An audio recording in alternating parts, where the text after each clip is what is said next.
Coucou, on se retrouve, nous sommes mercredi et normalement vous ne verrez pas cette vidéo demain puisque j'ai décidé de partir sur un concept. Donc c'est parti, je vous explique tout ça. Du coup je me suis dit qu'il serait sympa pour changer et parce que j'en avais envie que j'aille en librairie pour chercher des livres et lire des livres vers lesquels je ne serais peut-être pas allée spontanément parce que je me cantonne un petit peu à mes habitudes, comme tout le monde je pense. J'ai donc établi des critères pour ce faire. Il faut que ce soit un poche. Il faut que ce soit un livre qui fasse moins de 250 pages pour le lire rapidement. Et dernier critère, il faut que la couverture me plaise. Voilà, donc c'est mes 3 critères. Un poche, donc pas trop cher, pas trop long et que je trouve attrayant, attirant, qui me fasse envie, sans lire le résumé. Donc on part sur ce concept-là. Je vous emmène avec moi en librairie pour choisir ce livre. C'est parti, on y va.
Coucou, nous sommes vendredi 26 avril.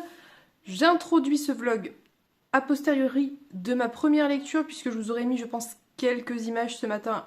Je suis sortie, j'avais un rendez-vous. Donc j'en ai profité pour lire le premier livre que je me suis choisi dans mon projet de lire des livres sans lire les quatrièmes. Voilà, je me suis pris ceci, donc à main nue d'Amandine D, qui était vendu comme le King Kong Theory d'aujourd'hui. Voilà. Donc je me suis pris ça, ce petit livre, c'est celui que j'ai lu ce matin. Et je me suis pris ceci, Le Rire des déesses d'Ananda Devi, qui est donc, je sais pas du coup, puisque je n'ai pas lu la quatrième, donc je peux pas vous dire, mais en tout cas ça avait l'air assez, je sais pas, c'est attirant, non, ce genre de couverture, je trouve. Ça promet plein de choses, en fait. Ça promet à la fois quelque chose a priori d'assez coloré. Je pense pas qu'on fasse, j'espère pas qu'on ait une couverture hyper colorée pour un roman dramatique. Et en même temps, ça promet de nous plonger dans une culture plutôt indienne, peut-être, je dirais. Je ne sais pas trop, on va voir. Je vais lire après, je vous en reparlerai. En revanche, ce matin, j'ai lu À main nue d'Amandine D, qui est donc une autrice française qui est née en 80 et qui est aussi comédienne. Voilà. Donc elle écrit, je pense, des choses assez différentes, des essais, mais je crois qu'elle a fait aussi de la jeunesse, peut-être, il me semble avoir vu ça. Soit, donc ici, on nous dit derrière, quatrième que je n'avais pas lu à ce moment-là, une femme explore la question du désir. Elle revisite sa vie, ses expériences sexuelles et affectives passées. Elle s'interroge. Comment devenir soi-même dans une société où les discours tout faits et les modèles prêts à penser foisonnent? Comment parvenir à désincarner son désir des normes héritées qui le contraignent et l'entravent? Une réflexion féministe qui engage à prendre son désir à main nue pour trouver une forme de sensualité, une sexualité solaire aussi libératrice que salvatrice. Voilà, et donc Amandine D est l'autrice de Femme Brouillon, La Femme Brouillon, sortie en 2017, que je ne connais pas, mais peut-être que vous connaissez. Ce qui m'a appelé, c'est la couverture, la taille du bouquin, hein, et la couverture que je trouvais très très belle, et puis le fait qu'on nous dise que c'est des pentes plus récents moderne, c'est peut-être un petit peu exagéré, hein, parce que Despentes, elle a pas non plus 150 ans. Bref, donc je l'ai lu ce matin, donc effectivement, c'est exactement ce qui est dit derrière, c'est-à-dire que c'est une sorte de réflexion de la part de l'autrice, probablement en grande partie autobiographique, mais peut-être pas que, peut-être qu'elle inclut d'autres raisonnements aussi, qui est construit en double narration, un chapitre sur deux, on va plutôt être dans son présent a priori, je pense, et l'autre, on va être dans son enfance et sa préadolescence, son adolescence, jusqu'à ce que passé et présent se rejoignent. Et voilà, en gros, c'est ça la construction du bouquin. C'est des chapitres qui sont extrêmement courts, qui font parfois vraiment juste ça, parfois un petit peu plus long, mais je crois que le maximum c'était 2-3 pages. Et c'était assez intéressant. Alors, un avis général avant de vous en parler peut-être plus en détail, c'est pas révolutionnaire. Si vous êtes déjà versé dans ce genre de propos, de pensée, si vous avez déjà déconstruit un petit peu votre éducation sexiste et patriarcale, si vous êtes déjà féministe, si vous avez déjà lu des essais, si vous êtes déjà intéressé à ces sujets, ça va clairement pas révolutionner votre vision du féminisme. C'est plutôt, je dirais, du féminisme peut-être pour jeunes adultes, un petit peu débutants peut-être, je ne sais pas trop comment dire, ou personnes qui commencent à s'y intéresser et qui se posent des questions. C'est court, c'est hyper accessible, ça se lit très bien, très vite, donc c'est très chouette. Les réflexions étaient intéressantes, même sans que ce soit révolutionnaire, ça restait intéressant, puisque évidemment, à partir du moment où on parle d'expérience, c'est toujours intéressant de confronter sa propre expérience à celle d'autrui, et là c'était le cas. Il y a des choses dans lesquelles je me suis reconnue, des choses dans lesquelles j'ai pu reconnaître d'autres personnes, donc c'est toujours intéressant, puis ça oblige aussi un petit peu à se replonger dans son passé de préadolescente, d'adolescente, pour voir comment ça se passait dans notre tête, parce que c'est des choses qu'on a parfois tendance un petit peu à occulter, à oublier ou à pas remettre en question, je pense. Et de ce point de vue-là, c'était très intéressant.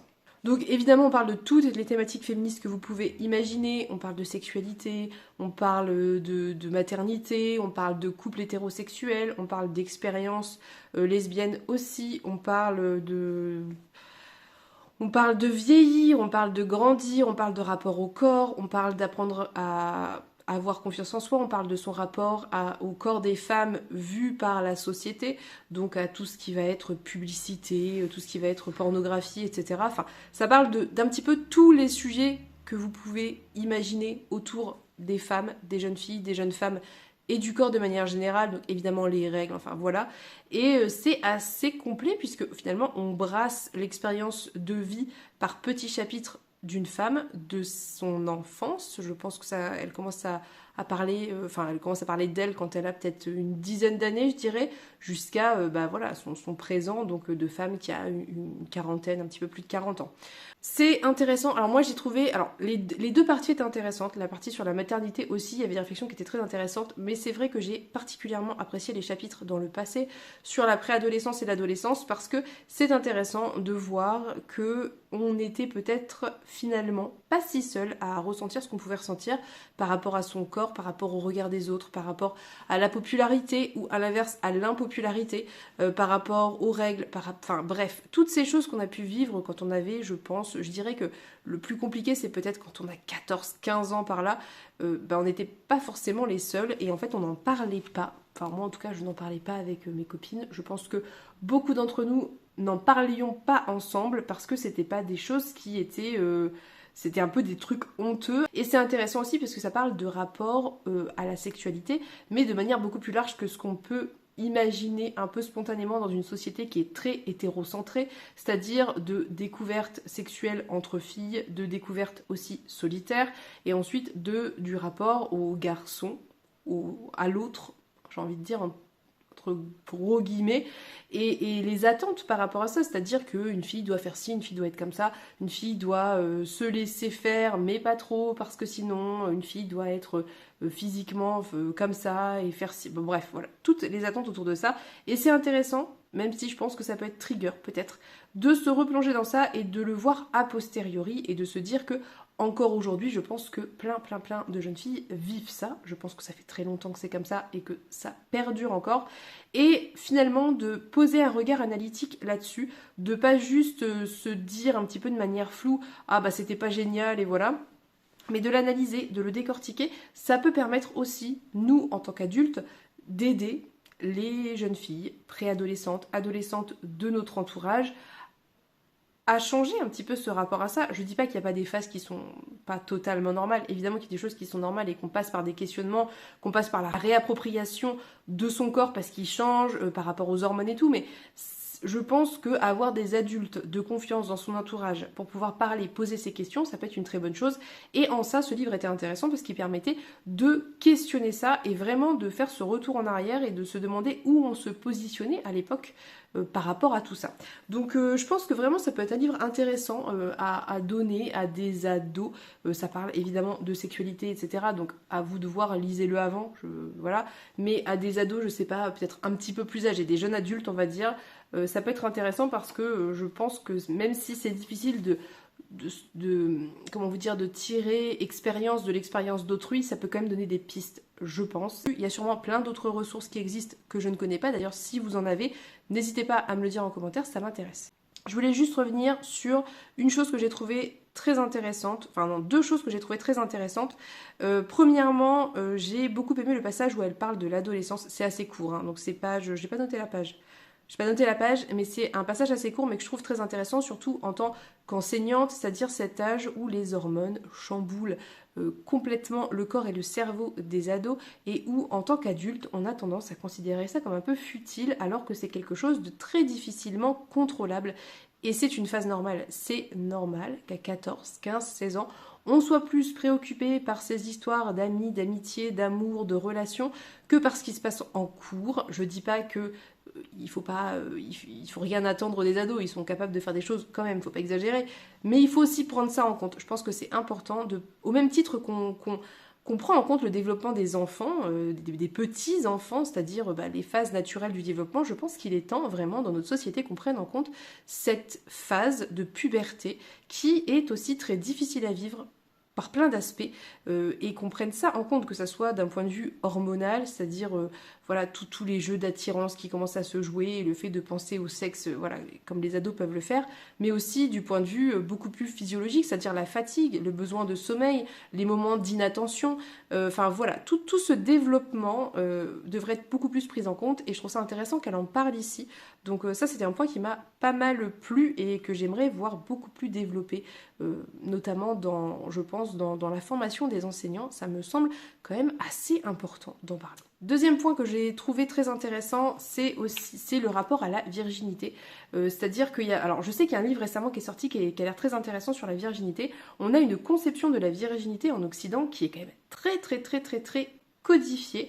La virginité, c'est quelque chose qui est considéré comme physique, ça veut dire que c'est une partie physique du corps des femmes, et dans notre société, il n'y a officiellement qu'une seule façon de perdre sa virginité, c'est d'avoir un rapport avec un garçon. Et voilà, donc c'est comme ça que c'est vu concrètement. Et en fait, l'autrice aborde ici les rapports avant ce rapport hétéro très codifié, c'est-à-dire les rapports qu'elle a pu avoir avec d'autres filles qui, je pense, en fait, c'est quelque chose qui est, je pense, assez courant au final. Je dis pas que c'est tout le monde, hein, loin de là, mais je pense que c'est beaucoup plus courant que ce qu'on pense.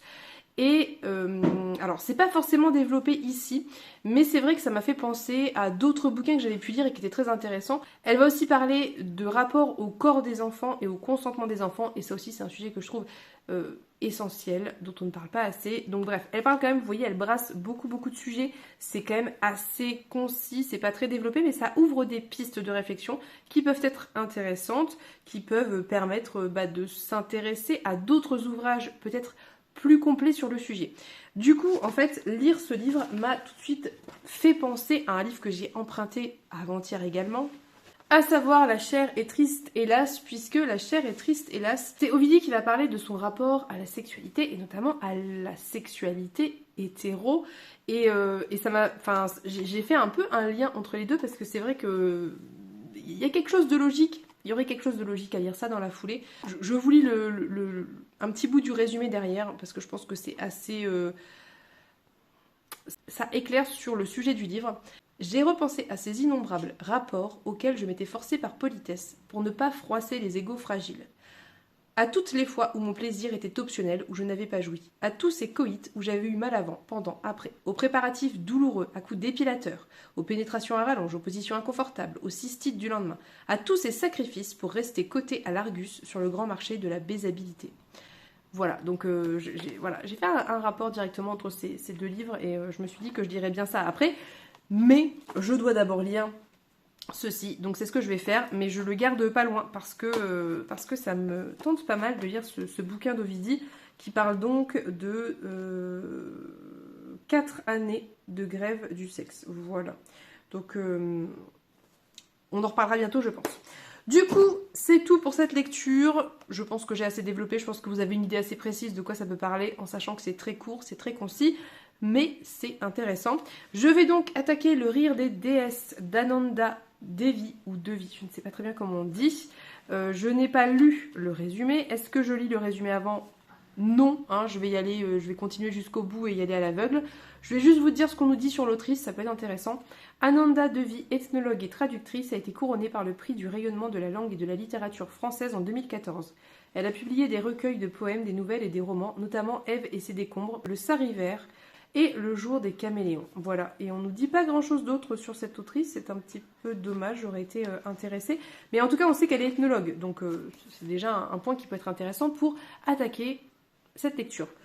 Je pense que là, il est vraiment temps que j'aille le lire parce que je parle beaucoup, mais ça ne fait pas avancer mes lectures. On est sur du 249 pages, donc c'est tout juste ce que je m'étais fixé au maximum. Donc c'est parti, je vais attaquer ça. Je vous reprendrai peut-être à la moitié ou si j'ai vraiment un truc très important à vous dire. On se dit à tout à l'heure. Coucou, on se retrouve le soir comme de coutume puisque je viens juste de terminer ceci. C'est Le rire des déesses d'Ananda de Devi que je vous ai présenté tout à l'heure. Et c'était intense, hein. Alors toutes les personnes qui connaissaient cet ouvrage et qui m'ont entendu dire « Ah, c'est joli, c'est tout coloré, ça va être mignon », ont bien dû rigoler. Je vais vous lire ce qui est écrit derrière, ça vous donnera une petite idée déjà. Dans une ville pauvre de l'Inde, les prostituées travaillent dans le quartier de la Ruelle. Parmi elles, Vena vit avec sa fille de 10 ans, Shinti Keldeles. Les autres femmes protègent la fillette, dont Sadhana, une hijra, rejetée par la société pour être née dans un corps d'homme. Leur destin bascule le jour où Shivnath, un homme de Dieu corrompu, jette son dévolu sur Shinti et la kidnappe. Il ne se doute pas que les femmes de la ruelle sont déjà sur ses traces. Des bas-fonds du pays à sa capitale spirituelle, Ananda Devi nous entraîne dans un roman qui fouille les questions de notre temps. Le règne des hommes et la sororité, les folies de la foi, la pédophilie, la colère et l'amour. Avec son style tranchant et poétique, elle brise le silence des dieux pour faire entendre et résonner un cri de révolte, le rire des déesses. Voilà, voilà, tout est un petit peu dit. En même temps, il n'y a pas tellement de spoil parce que c'est pas un roman qui a pour objectif d'être surprenant. Ça a clairement pour objectif, évidemment, vous l'aurez compris, de dénoncer des choses. Donc, juste, je vais faire un petit point sur l'autrice. Ananda Devi est une femme mauricienne qui vit donc, qui est née sur l'île Maurice. Je crois qu'elle est en métropole maintenant et qui en fait a des parents qui sont indiens. Donc, c'est une personne qui a appris à parler 4 langues. Donc, elle parle, je ne sais plus, le créole, le français, le telougou, je crois, et l'anglais, probablement, je ne sais plus. Bref, elle est anthropologue, elle a fait elle a fait l'école des études orientales et africaines, et elle est novelliste, poétesse et romancière, vous l'aurez compris. Donc on est quand même sur une personne qui est un petit peu concernée, de par sa culture maternelle, par les problématiques de l'Inde qui touchent les femmes en Inde notamment. Et c'est très intéressant puisque à la fin, elle dit que c'est... Alors attendez, je ne sais plus quelle est la dédicace exacte. Elle dit « Merci à Chloé Deschamps pour son regard éclairé et à l'association New Light dont le travail a inspiré ce roman. » Du coup, j'ai regardé ce qu'était New Light, tant qu'à faire, comme ça j'ai appris des choses. En fait, c'est une association laïque qui a été créée par Urmi Basu, qui a pour but de soutenir, d'éduquer les enfants, notamment les filles de travailleuses du sexe, qui a pour objectif de lutter contre le trafic de jeunes filles, pour aider les personnes atteintes du VIH et du sida, enfin voilà, et éduquer, donner des soins aux enfants des travailleuses du sexe. Donc voilà, on est quand même sur un livre qui a clairement un parti pris engagé, qui a clairement un parti pris dirigée contre une société patriarcale. Alors je pense que ici on parle de l'Inde parce que certaines choses sont peut-être extrêmement exacerbées en Inde, mais on s'entend bien que on pourrait écrire ce genre d'ouvrage sur quasiment tous les pays du monde. Mais bon, voilà, ici ça parle principalement de l'Inde. Donc tout est dit dans le résumé. En gros, on est dans une petite ville où il y a une rue où vivent les prostituées, les travailleuses du sexe. Et on suit Vena, qui est donc une femme qui s'est retrouvée, alors je me souviens plus de son histoire, mais elle s'est retrouvée à devoir partir de chez elle. Et en fait, quand on est une fille en Inde, et qu'on ne vient pas de la bonne caste, on n'a pas 15 000 possibilités. Donc elle est tombée enceinte, elle a eu une petite fille avec laquelle elle a beaucoup de mal à nouer des liens pour des raisons qui peuvent sembler un peu évidentes, hein. C'est-à-dire que voilà, elle l'a pas voulu, c'est quelque chose qu'elle a subi, qui n'a pas arrangé ni facilité sa vie, bien évidemment, enfin voilà. Et donc en fait on suit cette petite fille qui a une vie qui est pas facile parce qu'elle grandit dans ce quartier, ce qui en soi n'est pas mal, mais c'est surtout qu'elle grandit avec sa mère qui travaille à côté, hein. Voilà, il n'y a qu'une paroi qui les sépare, et que elle est très seule, sa mère l'ignore et s'occupe d'elle purement physiquement, on va dire, la nourrir, etc. Et bref, voilà, tout ce que vous pouvez imaginer.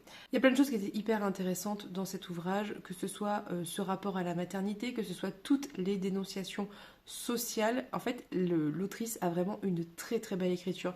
Elle utilise pas mal les métaphores pour parler de certaines choses. Elle a une compréhension assez fine, je pense, des ressorts sociaux, et elle le transmet très bien.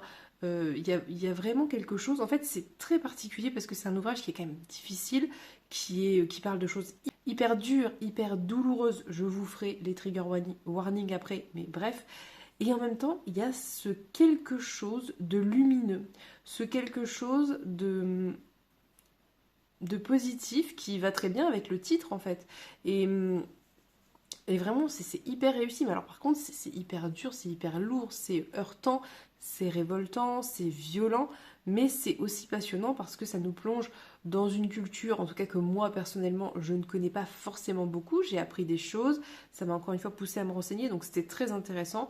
Je vais y revenir après. Je pense notamment à une chose en particulier, mais je vais y revenir. Et en fait, petit à petit, finalement, toutes ces femmes qui vivent dans cette espèce de solitude tout ensemble vont, grâce à Shinti, grâce à la petite qui a 10 ans, développer un lien particulier, et c'est de là que va naître cette sororité, cette entraide, cette révolte commune, ce truc hyper positif entre elles. Et c'est quelque chose que j'ai trouvé vraiment très beau, très bien mené. Aussi cette espèce de colère commune, cette espèce de révolte qui va les sortir de leur rue, là où elles vivent et elles restent tout le temps, pour aller sauver cet enfant qui est un peu une espèce de bénédiction par son innocence, sa pureté, sa douceur, enfin voilà, ce qui fait qu'elle est une enfant, enfin en tout cas, on pourrait dire l'essence peut-être de l'enfance, en quelque sorte. Et en fait, c'est aussi construit finalement un peu tout du long en dichotomie entre les hommes et les femmes, cis, et voilà, dans une société patriarcale, etc. Et en dichotomie entre Shinti, ce qu'elle est, comment elle est, et ce quartier où elle vit, et les autres femmes. Enfin, et c'est vraiment très intéressant, c'est vraiment très bien fait, et il y avait quelque chose de très lumineux en fait dans ce texte, de très beau, de vraiment très beau. C'est hyper dur et c'est hyper choquant, et en même temps je pense que ça a clairement pour but de l'être. L'objectif c'est pas du tout d'essayer de faire semblant que ça n'existe pas, d'essayer de voiler ça avec des mots poétiques ou avec des métaphores pour ne pas nommer les choses telles qu'elles sont. Pas du tout. Et en ça, c'est très réussi. J'ai vu aussi que certains commentaires disaient, je regardais des commentaires comme je fais régulièrement quand je lis un livre, particulièrement quand il est un peu spécial, que ça faisait l'apologie de la pédocriminalité. Alors, pas du tout. Enfin, je vois pas comment on peut interpréter ça comme ça. Vraiment, je ne comprends pas parce que clairement, tout du long, c'est l'inverse qui est fait. Effectivement, on suit un homme qui est clairement un pédocriminel, euh, et, et on suit un peu sa manière de voir les choses et la manière qu'il a de se mentir pour se trouver des excuses et tout ce que vous voulez. Et évidemment que quand on est dans son point de vue à lui, même si on n'est pas vraiment dans sa tête, c'est bon bref. Bah oui, lui il romantise la situation, mais à aucun moment l'autrice ne valorise ça, ne dit que c'est ok, ne laisse entendre que c'est ok, à aucun moment, enfin très clairement, pas du tout.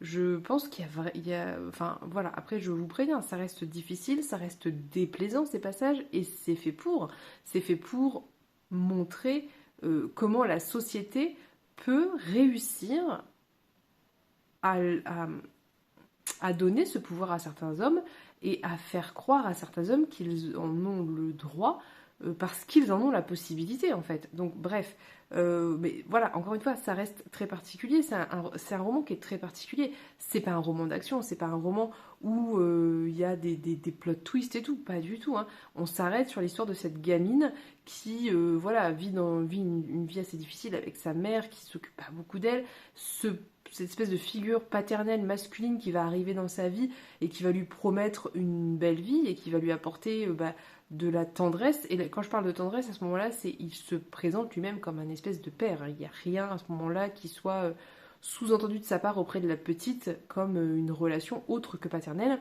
Et donc il va lui apporter ce qu'elle perçoit être de la tendresse, ce qu'elle perçoit être de l'intérêt paternel. Et elle va le suivre parce que elle manque d'attention en fait, elle manque d'amour, elle manque de tendresse, elle manque de soins. Et c'est ça qu'on suit en fait. Et on suit finalement les parcours de vie de ces femmes, le parcours de vie de Shinti qui est une petite fille, et cet homme, mais en fait les hommes de manière générale, et leur vision des femmes, leur vision de la place des femmes et les droits qu'ils ont, et enfin vous voyez ce que je veux dire. Je tenais à repréciser ça quand même parce que je peux comprendre que ce soit dur à lire, mais j'ai du mal à comprendre qu'on puisse penser à un moment ou à un autre que ce livre fait l'apologie de ce genre de choses. Voilà, mais soit. Je voulais vous parler de quelque chose que j'ignorais. Donc en Inde, il y a ce qu'on appelle les hijras, qui est un mot d'origine arabe, si je dis pas de bêtises. Et en fait, les hijras, ce sont les personnes qui sont soit trans, soit eunuques, ou alors intersexes. C'est ce que en Inde, a priori, on appelle le troisième genre. Et depuis 2014, IL ont une reconnaissance de droit, une existence légale. Et en fait, on va parler d'une communauté hijra dans cette petite ville où finalement, ces personnes vivent entre IL et ça parle un petit peu à la fois de cet aspect qu'on peut connaître de la transidentité, enfin voilà, et en même temps du côté très culturel, ça veut dire l'espèce de tension qui existe entre le fait que ce soit extrêmement mal vu.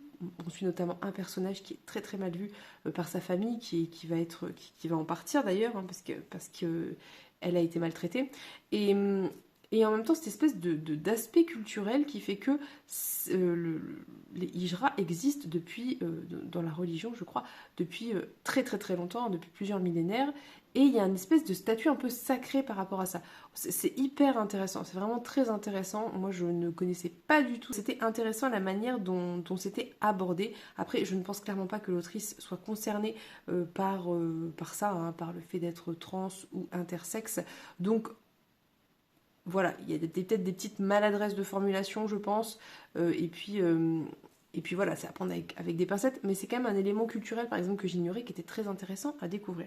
Je ne sais pas très bien quoi vous en dire de plus, parce que tout est un petit peu contenu dans le résumé, mais en tout cas, c'est une lecture que j'ai appréciée, bien qu'elle m'ait heurté concrètement. Donc je vais vous dire quelques trigger warnings que contient ce livre, mais je vous dis les pires, entre guillemets, mais il y en a pas mal.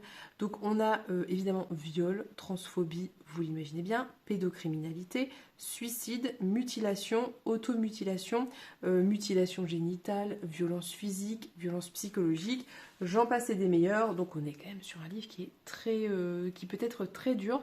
Je pense que moi ce qui m'a le plus heurté peut-être, parce que c'est peut-être quelque chose d'un peu plus décrit. C'est ce qui va concerner les mutilations génitales, même si elles sont consenties, mais ça reste quand même très trigger, je pense.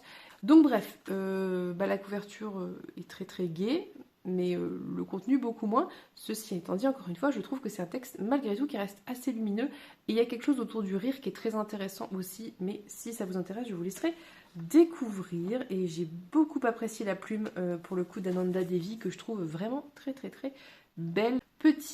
Dernier petit point et après je vous laisse. Je pense que pour dimanche matin, je vais sortir la vidéo pâle du mois de la fantaisie parce que j'ai très envie de la faire et que j'ai envie de profiter de ma hype pour le faire. Donc je pense que dimanche il y aura 2 vidéos, toujours plus, oui toujours plus. Donc il y aura ma pâle le matin et le vlog, le dernier du coup, le soir. Donc sur ce, n'hésitez pas à me dire ce que vous avez pensé de cette vidéo, si vous avez trouvé que mon défi était intéressant, si vous aimeriez que je le refasse, si jamais ça vous tente, pour vous, de le faire, d'aller en librairie et de choisir un livre en vous définissant des critères ou pas, et de le lire dans la foulée et de voir ce qui en ressort finalement. Bref, je vous remercie pour votre présence quotidienne, je vous remercie pour toutes vos félicitations pour les 2000 abonnés. Je vous souhaite une très très belle journée, je vous fais de gros bisous et on se dit à demain pour le dernier Télévlog. Bye bye.